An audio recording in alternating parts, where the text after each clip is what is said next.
Hello, Aries. Welcome to another episode of Ethereal Tarot. My name is Carla. If Aries is your sun, moon, or rising sign, then this message, this tarot reading is for you. And I'm doing a new episode, a bonus episode today, all regarding love, relationships, and it can be any relationship. It can be romantic, it could be friendship, it could be just purely platonic. It could be relationship to self, okay? So wherever you find yourself at, that's where we're gonna go. Wherever you find the most resonance, okay, that's where we're gonna go with it. And Aries, your weekly reading, which is totally different than this, comes out every Tuesday, so be sure to look for that every Tuesday. You can also check your sun, moon, and rising signs. And push subscribe, it's totally free, it doesn't cost anything, and it helps you get out the weekly readings to you, and this bonus content like this out to you every month. And I'm doing a giveaway. I'm giving away this Ethereal Visions deck, this actual deck here.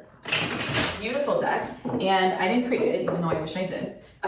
But you'll see it. I have a multi-cam angle here for you, so you can see it in all its glory, okay? If you're new here, well, one wanted to come out. If you're new here, welcome, okay? And if you are returning, welcome back.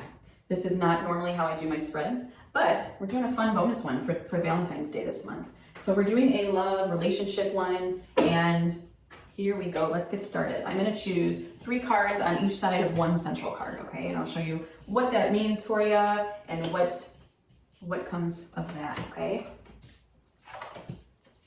Okay, so here we go. This side is the side of you.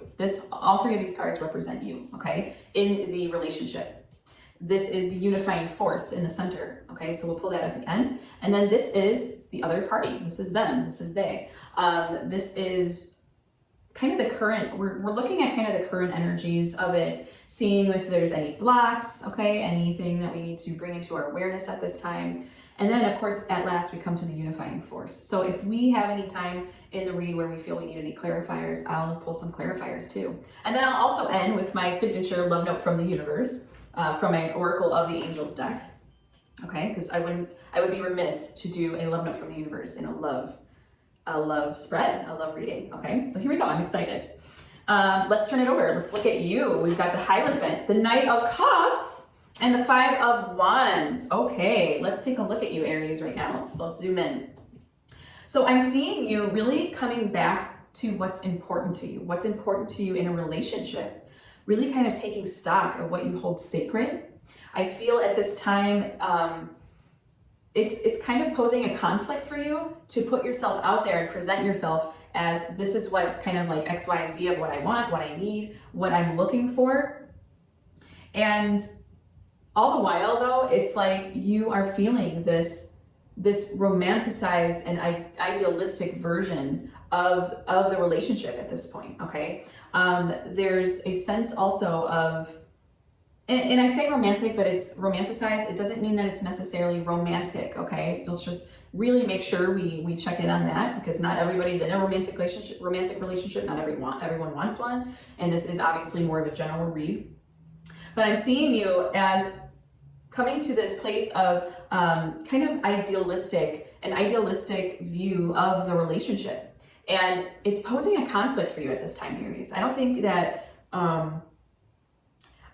you're necessarily fighting with someone, but it's also this feeling of not, like if you don't get what you want, then there's conflict. It's not like a give and receive fully. Let's go in a little deeper. I'm gonna pull just a couple more cards here. What do we have for Aries? What are they doing right now in their relationship? Knight of Swords. Yeah, I see that it's kind of like an abrupt situation where you feel that something's like unclear. I don't know if you're not communicating well with the other party. I don't know if you are like underneath trying to formulate the beliefs, the traditions, like what you want and how you view the relationship. I think there might be some confusion on who you want to bring around your life, who you want to keep in your life, who you look up to, who holds integrity to you, who do you value, who do you find most sacred, okay? Who are those people? And it's like, it feels kind of cloudy and confused and scattered at the moment. And maybe that's what's posing some conflict. as I go deeper into this read, it's really like this feeling of just not clear. And maybe you're holding this more romanticized point of view, this more idealistic one, and there needs to be more of a realistic way of looking at it, okay? More of a realistic way of what your expectations are from the other party, okay? Let's go into what other party is. Hermit, Knight of Cups, Ace of Pentacles, okay? So I see them really kind of staying in their own shell. Staying in their own shell. I think that they're afraid of missing out on an opportunity with you. But they really feel like they want satisfaction out of this. They want satisfaction. They kind of won't budge on it. They won't budge.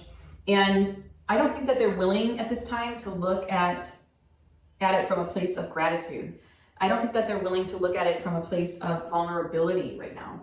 So maybe they're not being vulnerable enough, and then you are, it might be like the effect of your maybe unrealistic expectations, or maybe you're currently forming, it's like almost like you're forming them on the fly, your values, your beliefs surrounding relationships, surrounding how you relate. And I don't think at this time that they want to feel like they've missed out on an opportunity though. So that's what really keeps them around, okay, at this time. And let's go a little deeper. Give me one more for Aries relationship at this time for the other party, okay? Nine of Swords. Wow, that's intense energy. Okay, so they feel, I think they're coming into their shell because they feel very intense. They feel this intensity, okay? We got 2 nines, which is complete.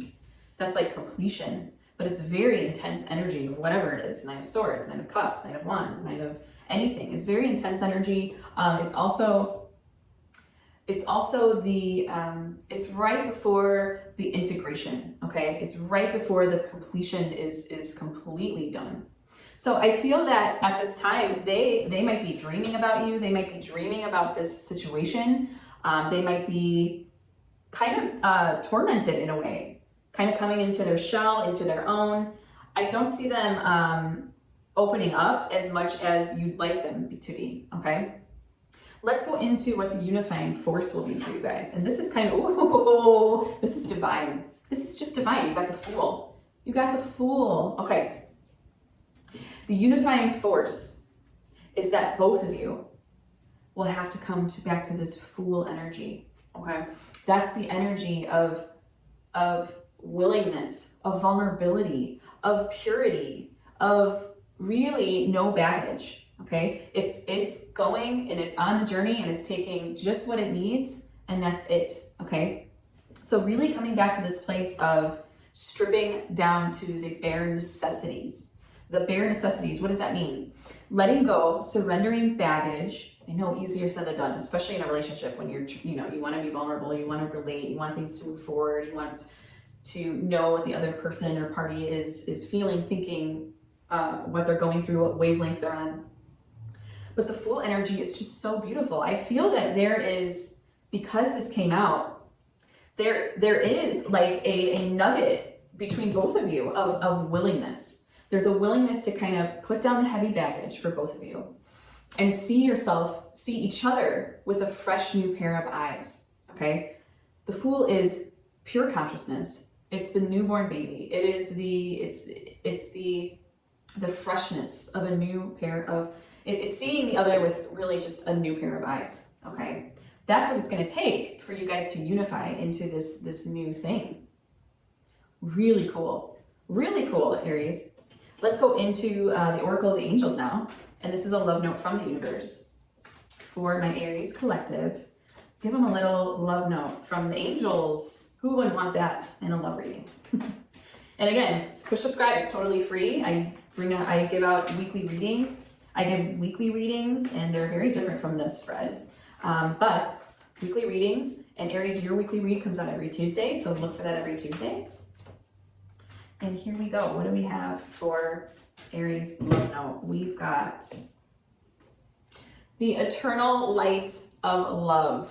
Oh, that's a gorgeous reminder. Let's read into it, shall we? The eternal light of love permeates everything in existence and fills every atom of our being. This means light and love are always present in every situation, regardless of whether we can perceive it or not. There is love and even a hidden blessing within a current situation. Trust. All that is occurring is for your highest good. Look beyond the surface of the appearance of things. I trust in the eternal light of love, which stems from my soul and the heart of all creation. I trust in the eternal light and love within every situation I find myself in. I trust in the divine light. That is Fool energy, trusting in the divine light, the purity, the pure consciousness, letting it all go, looking at the world and everyone in it with a fresh pair of eyes. So gorgeous, Aries. Thank you so much for allowing me to read for you today. It has been a pleasure and an honor. And go out and hug someone. Love someone today, okay? And until next time, many joyful blessings.